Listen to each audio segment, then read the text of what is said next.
Le ciel est gris. Le temps est froid. Mais nous sommes ravis de vous accueillir dans notre chaîne La Véritable. La Véritable, votre nouveau média. Le choix que vous avez fait pour La Véritable est un choix judicieux.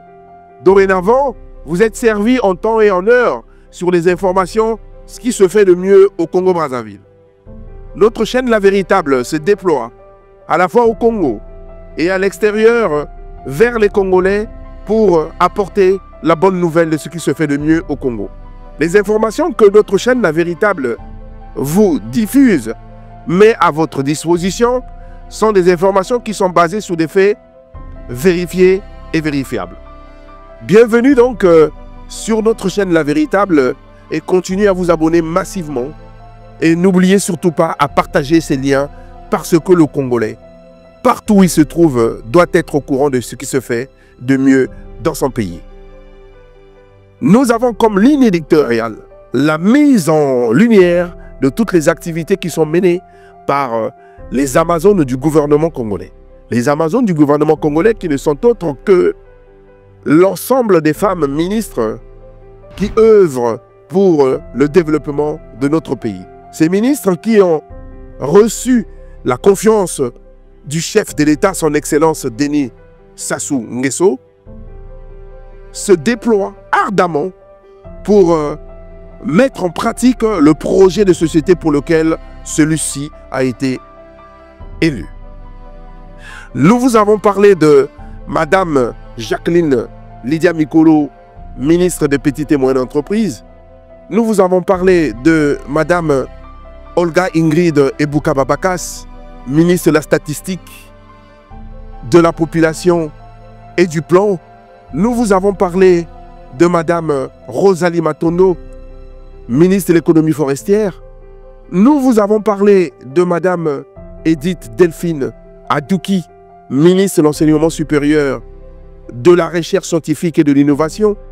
Nous vous avons parlé tout récemment de Madame Nefer Inès Ingani, ministre de la Promotion de la Femme et du secteur informel. Ce soir et dans ce contenu, nous allons vous déballer l'exégèse sur une nouvelle Amazone. Elle est de formation financière, comptable. Elle a servi longtemps dans plusieurs institutions de finances avant de s'établir comme directrice d'administration et de finances des Dépêches de Brazzaville. Et elle a décidé de se jeter dans ce qui concerne la culture, ce qui lui a permis de devenir conseillère du président de la République pendant 10 ans. Cette Amazone s'appelle Marie-France Lydie Hélène Pongo, ministre de l'Industrie culturelle, artistique, touristique et des loisirs. Madame Lydie Pongo, comme je venais de le décrire il y a quelques secondes, est une actrice culturelle congolaise très connue parce qu'elle a fréquenté tour à tour plusieurs structures culturelles du Congo pendant plusieurs années. Elle a été à la tête du musée-galerie du bassin de Congo, qu'elle a dirigé de main de maître, et elle a aussi chapeauté l'excellence de la librairie du Manguier. Elle a été depuis 10 ans, comme je le disais il y a quelques instants, conseillère du président de la République en matière de culture, ce qui déjà a permis, grâce à ses idées novatrices, de faire rayonner la culture du Congo. Ses travaux ont été élucidés dans son livre sur la rumba, qui est publié aux éditions L'Harmattan. Et donc le président de la République, son Excellence, Monsieur le Président Denis Sassou Nguesso, a eu raison de lui faire confiance en lui nommant au gouvernement au poste du ministre de l'Industrie culturelle, artistique, touristique et des loisirs. Son action depuis qu'elle s'est installée sur ce fauteuil est très porteur et très bénéfique pour le Congo dans la mesure où son action se diversifie sur la mise en place des nouveaux éléments culturels qui doivent s'inscrire dans le patrimoine matériel ou immatériel du monde, validé par l'UNESCO. Je parlais de la rumba tout à l'heure, mais aussi de toute cette richesse culturelle dont dispose le Congo. Cette action lui permet, ou lui a permis, de faire un grand périple à travers le monde pour présenter la richesse culturelle du Congo. Madame Lydie Pongo, cette Amazone, qui de foire en foire, de réunion en réunion, ne cesse de se déployer pour mettre en lumière le potentiel touristique du Congo, en vantant les mérites des différents sites touristiques qui peuvent faire venir non seulement les étrangers vers le Congo pour découvrir le Congo, mais aussi faire briller le Congo au firmament du monde entier.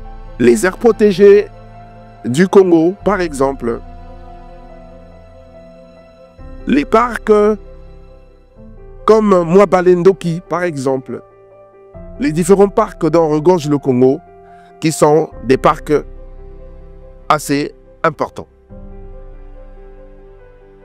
La culture, est-ce que, devrais-je encore vous rappeler, est le seul substrat qui fait briller une nation, une population, un pays. Et la richesse que procure la culture constitue un vrai vecteur du développement économique parce que de la culture, du tourisme et des arts naissent une réelle économie. La potentialité économique que revêt ces trois portefeuilles ministériels dont gère Madame Lydie Pongo constitue un avantage impérieux pour le développement économique du Congo.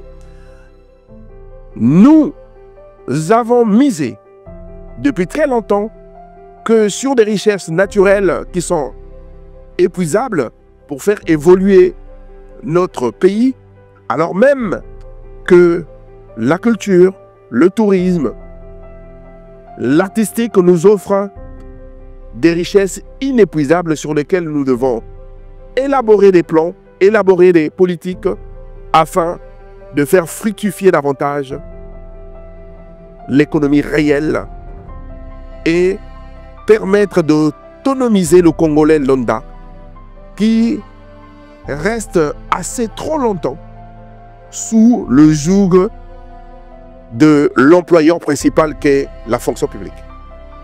C'est ainsi que cette Amazone, cette ministre, qui est elle-même spécialiste du domaine, s'emploie tous les jours à mettre en place des politiques permettant de créer de la richesse sous la base de la culture, du tourisme, des arts et surtout des loisirs. Madame Marie-France Lydie Hélène Pongo, ministre de la Culture, qui fera briller le Congo au firmament des grandes nations. N'hésitez pas de partager, n'hésitez pas de vous abonner sur notre chaîne et nous nous retrouvons bientôt sur un nouveau contenu.